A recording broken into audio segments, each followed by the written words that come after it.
شروع کرتا ہوں اللہ کے نام سے جو بڑا مہربان اور نہایت رحم کرنے والا ہے۔ بسم اللہ الرحمن الرحیم۔ یہ ہے وہ سورت جو دن میں ایک بار پڑھ لے اس کے گھر میں اتنی دولت آ جائے گی، لوگ عمل پوچھنے کے لیے آپ کے پاؤں پکڑیں گے۔ محترم ناظرین، آج آپ کو ایک ایسی سورت کے بارے میں بتانے جا رہا ہوں جو دن میں صرف ایک بار پڑھ لی جائے تو اس کے گھر میں اتنا رزق آ جائے گا، اللہ پاک اسے اتنا رزق عطا فرما دیں گے کہ یقین کریں کہ لوگ آپ کے پیچھے پیچھے بھاگیں گے، آپ کے پاؤں پکڑیں گے کہ ہمیں بھی یہ عمل بتا دیں کہ آپ کون سی ایسی سورت پڑھتے ہیں کہ آپ کے گھر میں اتنا رزق آ گیا ہے۔ تمام تعریفیں اللہ رب العالمین کے لیے ہیں جس نے ہمیں عدم سے وجود بخشا، بے جان سے جاندار بنایا۔ اس نے ہماری زندگی کے لیے انواع و اقسام کی چیزیں مہیا فرمائیں تاکہ ہم ان کے ذریعے دنیاوی زندگی بآسانی گزار سکیں، اور جس مقصد کے لیے اللہ تعالیٰ نے ہمیں پیدا فرمایا ہے اس مقصد پر کھرا اتر سکیں۔ ہمارا مقصد تخلیق کیا ہے؟ اللہ تعالیٰ سورۃ الذریات آیت نمبر 56 میں ارشاد فرماتا ہے، اور میں نے جنوں اور انسانوں کو اس لیے پیدا کیا ہے کہ میری عبادت کریں۔ جب اللہ تعالیٰ نے فرما دیا کہ میں نے انسان اور جنات کو اپنی عبادت کے لیے پیدا فرمایا ہے تو عبادت کے لیے انسان کا زندہ رہنا ضروری ہے، اور زندہ رہنے کے لیے غذا کی ضرورت ہوتی ہے۔ اللہ تعالیٰ کی بے شمار صفاتوں میں سے ایک صفت رزاق بھی ہے جس کا معنی رزق دینے والا ہے۔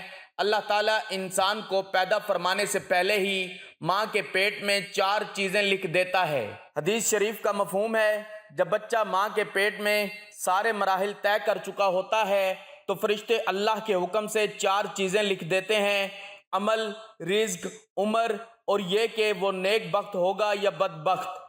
اللہ رب العزت نے رزق کو اپنے ذمہ کرم پر لیا ہے۔ اللہ کے رزق میں اتنی وسعت ہے جس کا کوئی اندازہ نہیں لگا سکتا۔ وہ اپنی ہر مخلوق کو رزق دیتا ہے، وہ چاہے چھوٹی ہو یا بڑی، مرد ہو یا عورت، شقی ہو یا سعید، نافرمان ہو یا فرما بردار، کافر ہو یا مسلم۔ غرض کہ اللہ اپنی تمام مخلوق کو اس کے حصے کا رزق پہنچاتا ہے، یہاں تک کہ چیونٹیوں کو ان کے بلوں میں اور مچھلیوں کو سمندروں کی تہوں میں رزق پہنچاتا ہے۔ اس کے ساتھ ہی وہ اپنے بندوں کا امتحان بھی لیتا ہے، اس لیے ہمیں چاہیے کہ رزق حاصل کرنے کے راستے میں صبر سے کام لیں اور اسی پر کامل بھروسہ کریں۔ ارشاد خداوندی ہے، اور اسے ایسی جگہ سے رزق عطا فرماتا ہے جہاں سے اس کا گمان بھی نہیں ہوتا، اور جو شخص اللہ پر توکل کرتا ہے تو وہ اللہ اسے کافی ہے۔ معلوم ہوا کہ جس کے حصے کا جتنا رزق متعین ہے وہ اسے پہنچ کر ہی رہے گا۔ کبھی کبھی انسان اپنی سکت سے زیادہ کوششیں کرنے لگتا ہے، حرام و حلال کی پرواہ کیے بغیر خوب ہاتھ پیر مارتا ہے۔ حد تو یہ ہے کہ چوری ڈکیتی، لوگوں کے ساتھ دھوکہ دہی یا لوٹ کھسوٹ پر بھی اتر آتا ہے، اور اللہ کی نافرمانی کر کے اپنی دنیا و آخرت خراب کر بیٹھتا ہے۔ اس کے باوجود اسے بھی ملتا اتنا ہی ہے جتنا اللہ نے ان کے نصیب میں لکھ دیا ہے۔ نبی دو جہاں صلی اللہ علیہ وآلہ وسلم کا فرمان عالی شان ہے، بندے کو رزق ایسے تلاش کرتا ہے جیسے بندے کی موت اس کو تلاش کرتی ہے۔ اللہ تعالیٰ سورۃ الذریات آیت نمبر 58 میں فرماتا ہے، بے شک اللہ ہی ہر ایک کا روزی رساں ہے، بڑی قوت والا ہے، زبردست مضبوط ہے۔ اس کی ذات والا صفات ایسی ہیں کہ ہر کس و ناکس کو روزی دیتا ہے۔ وہ قوی ہے، اپنے بندوں تک رزق پہنچانے میں اسے کسی کی مدد کی ضرورت نہیں ہوتی، سب کو وہی عطا فرماتا ہے، وہی سب کا پالن ہار ہے۔ بے شک اللہ جسے چاہتا ہے بے حساب رزق عطا کرتا ہے۔ دوستو، اللہ تعالیٰ جسے چاہتا ہے، جیسے چاہتا ہے، جتنا چاہتا ہے اور جب چاہتا ہے رزق دیتا ہے۔ اللہ تعالیٰ ہی روزی دینے والا ہے، اسی نے بندوں کے درمیان رزق کی تقسیم کی ہے۔ وہ جسے چاہے زیادہ عطا فرما دے، جسے چاہے کم عطا فرما دے۔ اللہ اپنے بندوں پر لطف فرماتا ہے، جسے چاہے روزی دیتا ہے، اور وہی قوت و عزت والا ہے۔ اللہ لطیف بعبادہ، اللہ اپنے بندوں پر لطف فرمانے والا ہے۔ ارشاد فرمایا کہ اللہ تعالیٰ اپنے بندوں پر بے شمار احسانات کرتا ہے، اور اس کے احسانات کے دائرے میں نیک اور بد سبھی داخل ہیں۔ حتیٰ کہ بندے اللہ تعالیٰ کی نافرمانی اور گناہوں میں مشغول رہتے ہیں، اس کے باوجود وہ انہیں بھوک سے ہلاک نہیں کرتا۔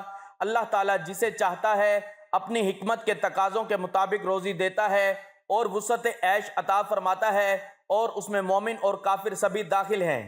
اس آیت سے معلوم ہوا کہ اللہ تعالیٰ اپنے بعض بندوں کو زیادہ اور بعض کو کم رزق عطا فرماتا ہے، اور اس وسعت اور تنگی میں اللہ تعالیٰ کی بے شمار حکمتیں ہیں۔ اسی صورت میں ایک اور مقام پر اس کی ایک حکمت بیان کرتے ہوئے اللہ تعالیٰ نے ارشاد فرمایا، ترجمہ: اور اگر اللہ اپنے سب بندوں کے لیے رزق وسیع کر دیتا تو ضرور وہ زمین میں فساد پھیلاتے، لیکن اللہ اندازے سے جتنا چاہتا ہے اتارتا ہے، بے شک وہ اپنے بندوں سے خبردار ہے، انہیں دیکھ رہا ہے۔ اور حضرت عمر فاروق رضی اللہ تعالیٰ عنہ سے روایت ہے، نبی کریم صلی اللہ علیہ وآلہ وسلم نے ارشاد فرمایا، اللہ تعالیٰ فرماتا ہے، میرے بعض مومن بندے ایسے ہیں کہ مالداری ان کے ایمان کی قوت کا باعث ہے، اگر میں انہیں فقیر محتاج کر دوں تو ان کے عقیدے فاسد ہو جائیں، اور بعض بندے ایسے ہیں کہ تنگی اور محتاجی ان کے ایمان کی قوت کا باعث ہے، اگر میں انہیں غنی مالدار کر دوں تو ان کے عقیدے خراب ہو جائیں۔ لہٰذا جسے رزق میں تنگی کا سامنا ہے وہ یہ نہ سوچے کہ فلاں شخص کو اتنا مال ملا ہے، فلاں کو اتنی دولت عطا ہوئی ہے، جبکہ میں رزق کے معاملے میں تنگیوں کا سامنا کر رہا ہوں، بلکہ اسے اس بات پر غور کرنا چاہیے کہ رزق تھوڑا ملنے میں میری ہی بھلائی ہوگی، کیونکہ جس چیز میں میری بھلائی ہے اسے میرا رب عز و جل بہتر جانتا ہے، اور چونکہ رزق دینے والا بھی وہی ہے، اس لیے اس کی بارگاہ میں مجھے دوسروں کے مقابلے میں کم رزق ملنے میں یقیناً میری دنیا اور آخرت کا بھلا ہوگا، اور اسی میں میرے ایمان کی قیمتی ترین دولت کی حفاظت کا سامان ہوگا، کیونکہ ہو سکتا ہے کہ دولت ملنے کے بعد میرا دل بدل جائے اور میں اللہ تعالیٰ کی نافرمانیوں میں مبتلا ہو کر اپنے ایمان کی دولت ضائع کر بیٹھوں اور قیامت کے دن جہنم کے دردناک عذاب میں ہمیشہ کے لیے مبتلا ہو جاؤں۔ ایسا کرنے سے انشاءاللہ عز و جل پریشان دماغ کو راحت اور بے چین دل کو سکون نصیب ہوگا۔ ابو عبداللہ محمد بن احمد کرتبی رحمۃ اللہ علیہ فرماتے ہیں، اگرچہ بندوں کی بہتری اور فائدے کے لیے افعال کرنا اللہ تعالیٰ پر واجب نہیں، اس کے باوجود اللہ تعالیٰ کے افعال حکمتوں اور مصلحتوں سے خالی نہیں ہیں۔ اللہ تعالیٰ اپنے بندے کے حال کو جانتا ہے کہ اگر اس پر دنیا کا رزق وسیع کر دیا تو یہ وسعت بندے کے اعمال کو فاسد کر دے گی، اس لیے اس پر رزق تنگ کر دینے میں ہی اس کی مصلحت اور بہتری ہے۔ لہٰذا کسی پر رزق تنگ کر دینے میں اس کی توہین نہیں، اور نہ ہی کسی پر رزق کشادہ کر دینا اس کی فضیلت ہے۔ مزید فرماتے ہیں، تمام معاملات اللہ تعالیٰ کی مشیت پر موقوف ہیں، وہ جو چاہتا ہے کرتا ہے، اور وہ اپنے کسی فعل پر جواب دہ نہیں، کیونکہ وہ علی الطلاق مالک ہے۔ ہم معاشرے میں دیکھتے ہیں کہ کچھ لوگ امیر، کچھ لوگ غریب، کچھ بیمار اور کچھ تندرست ہیں، اس میں یقیناً اللہ تعالیٰ کی بے شمار حکمتیں پوشیدہ ہیں۔ یہاں لوگوں کے احوال میں اس فرق کی ایک بہت بڑی حکمت ملاحظہ ہو، چنانچہ حضرت انس رضی اللہ تعالیٰ عنہ سے روایت ہے، نبی کریم صلی اللہ علیہ وآلہ وسلم نے ارشاد فرمایا، اللہ تعالیٰ ارشاد فرماتا ہے، بے شک میرے بعض مومن بندے ایسے ہیں کہ ان کے ایمان کی بھلائی مالداری میں ہے، اگر میں انہیں فقیر کر دوں تو اس کی وجہ سے ان کا ایمان خراب ہو جائے گا۔ بے شک میرے بعض مومن بندے ایسے ہیں کہ ان کے ایمان کی بھلائی فقیری میں ہے، اگر میں انہیں مالدار بنا دوں اس کی وجہ سے ان کا ایمان خراب ہو جائے گا۔ بے شک میرے بعض مومن بندے ایسے ہیں کہ ان کے ایمان کی بھلائی صحت مند رہنے میں ہے، اگر میں انہیں بیمار کر دوں تو اس بنا پر ان کا ایمان خراب ہو جائے گا۔ بے شک میرے بعض مومن بندے ایسے ہیں کہ ان کے ایمان کی بھلائی بیمار رہنے میں ہے، اگر میں انہیں صحت عطا کر دوں تو اس کی وجہ سے ان کا ایمان خراب ہو جائے گا۔ میں اپنے علم سے اپنے بندوں کے معاملات کا انتظام فرماتا ہوں، بے شک میں علیم و خبیر ہوں۔ ان احادیث سے یہ بات واضح ہوتی ہے کہ لوگوں کی امیری غریبی، بیماری اور تندرستی حکمت کے عین مطابق ہے اور اخروی اعتبار سے بہت بڑے فائدے کی حامل ہے۔ لہٰذا جسے اللہ تعالیٰ نے دولت عطا کی اسے چاہیے کہ وہ اس دولت کو اللہ تعالیٰ کی اطاعت و فرما برداری میں خرچ کرے۔ جسے اللہ تعالیٰ نے غریب رکھا اسے چاہیے کہ وہ اپنی غربت اور تنگ دستی پر اللہ تعالیٰ کا شکر ادا کرے اور اس کی بارگاہ سے صبر کرنے کی توفیق مانگے اور آسانی طلب کرتا رہے۔ جو تندرست ہے وہ اس نعمت کو غنیمت جانے اور اپنی جسمانی صحت سے اللہ تعالیٰ کی اطاعت و عبادت زیادہ کرنے کا فائدہ اٹھائے، اور جو بیمار ہے وہ بیماری کو اپنے حق میں مصیبت نہ سمجھے، بلکہ یہ ذہن بنائے کہ اس بیماری کے ذریعے میری خطائیں معاف ہو رہی ہیں اور میرے ایمان کو تباہی سے بچایا جا رہا ہے، اور یہ دونوں چیزیں آخرت کی نہ ختم ہونے والی زندگی میں بہت کام آنے والی ہیں۔ رب کریم کی شان کریمی دیکھیے کہ جو اس کا نافرمان ہے ہمہ وقت اس کی نافرمانیوں میں لگا رہتا ہے، اس کو اپنا معبود تسلیم نہیں کرتا، اس کی حمد و ثنا یا عبادت نہیں کرتا، حتیٰ کہ اس کو برا بھلا کہتا ہے، لیکن اللہ اسے بھی محروم نہیں رکھتا، بلکہ اس کی شان رزاقیت میں اتنی وسعت ہے جس سے تمام مخلوق ہمیشہ سیراب ہوتی رہتی ہے۔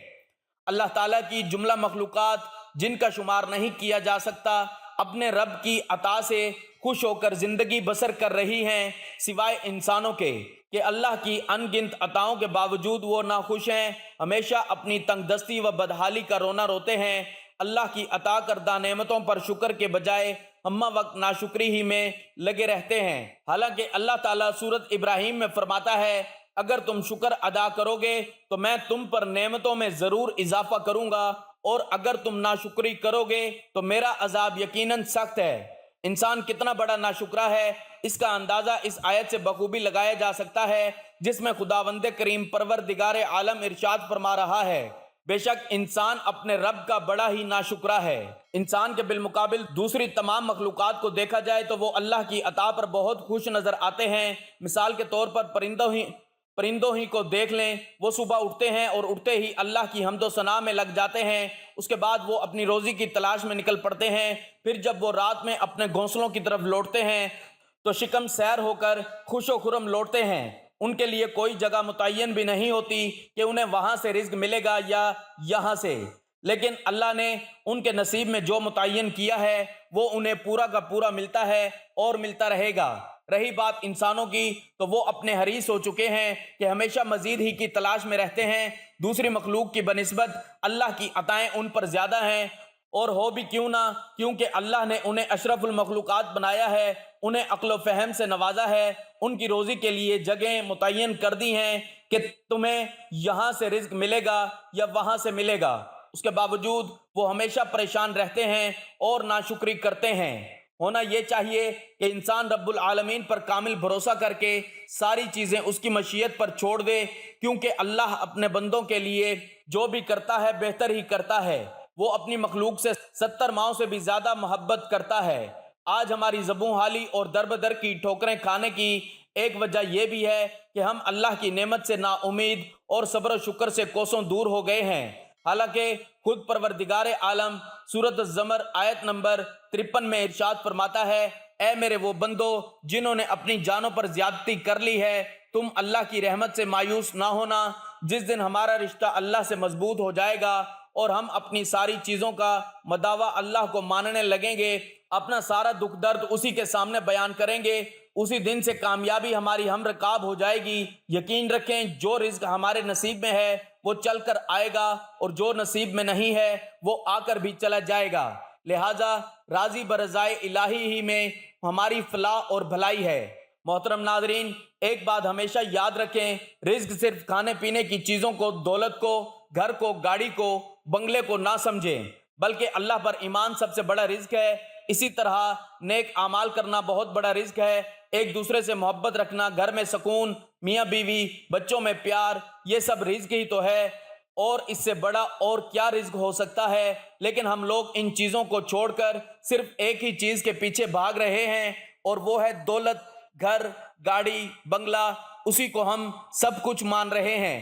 لیکن سمجھنے والی بات تو یہ ہے کہ اگر آپ کو اچھا گھر مل جائے، اچھی گاڑی مل جائے اور آپ کے پاس سکون جیسی نعمت نہ ہو تو بتائیں پھر اس دولت کا، گاڑی کا، گھر کا کیا فائدہ؟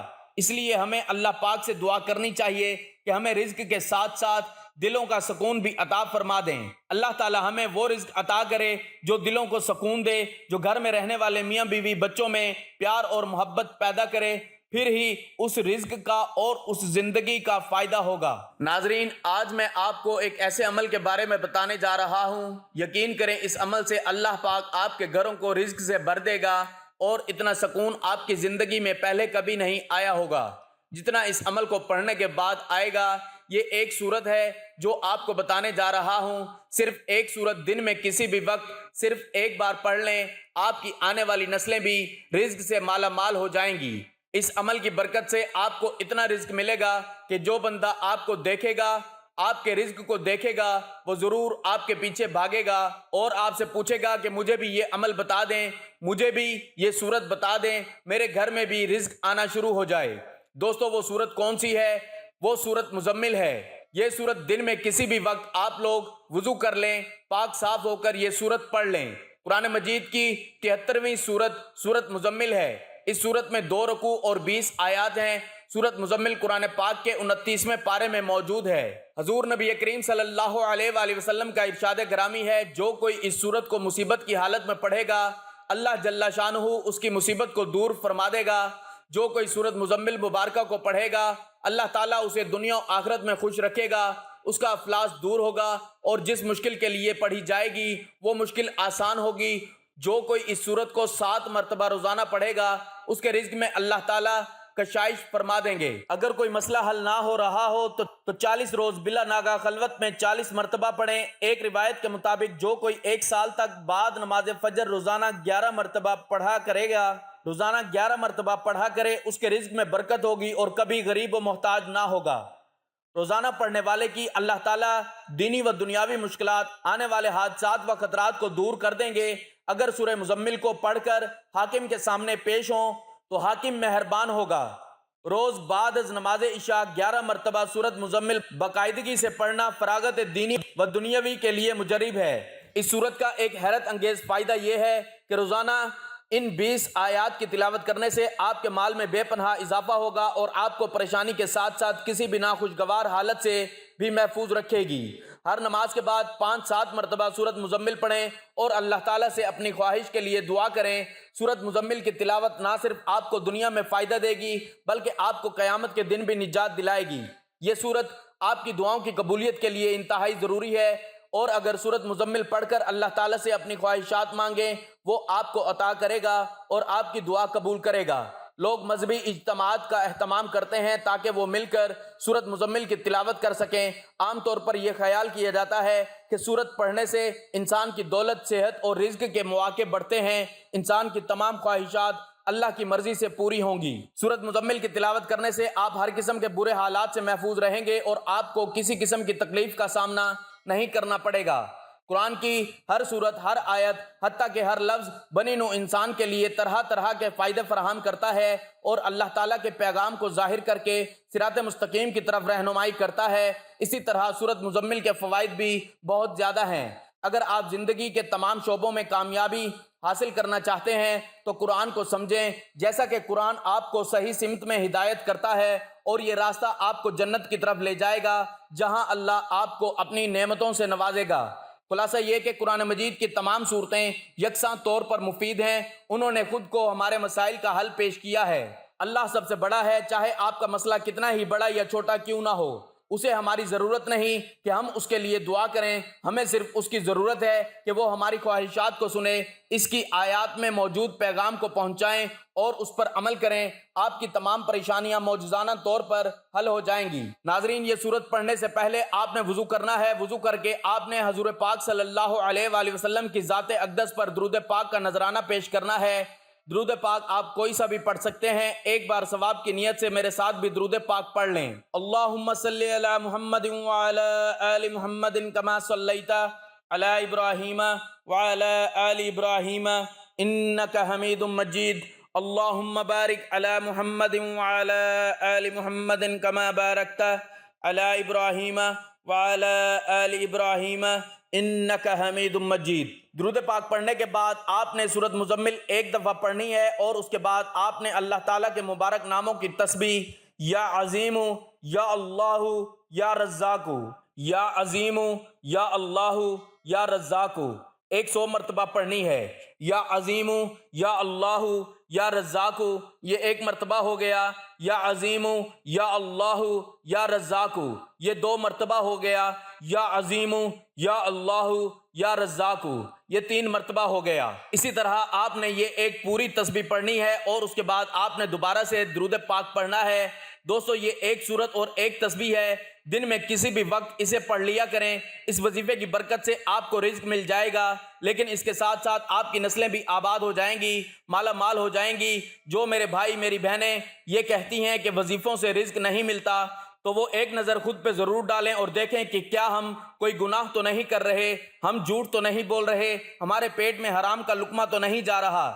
یہ اپنے اندر ضرور دیکھیں، اگر ان میں سے کوئی ایک بھی ہو تو اسے چھوڑ دیں، پھر آہستہ آہستہ اپنی ان تین باتوں کو، ان تین چیزوں کو اپنی زندگی سے نکال دیں، جھوٹ، حرام اور گناہ، ان کو چھوڑ دیں، پھر یقین کریں کہ آپ کی زندگی جنت جیسی ہو جائے گی۔ جس چیز کے بارے میں سوچیں گے وہی آپ کو عطا کر دی جائے گی، اور اتنا رزق ملے گا کہ ساری زندگی ختم نہیں ہوگا۔ میں اللہ پاک سے دعا کرتا ہوں کہ اللہ تعالی ہم سب کی پریشانیوں کو دور فرمائے، جو لوگ بے روزگار ہیں ان کو روزگار عطا فرمائے، جو تنگ دست ہیں ان کی تنگ دستی کو دور فرمائے، اور ہم سب کے رزق میں بے پناہ اضافہ عطا فرمائے، آمین ثم آمین۔ ناظرین گزارش ہے کہ اللہ تعالیٰ کے 99 ناموں میں سے کوئی ایک نام لکھ کر کمنٹس میں ضرور شیئر کریں۔ اللہ ہم سب کا حامی و ناصر ہو، آمین۔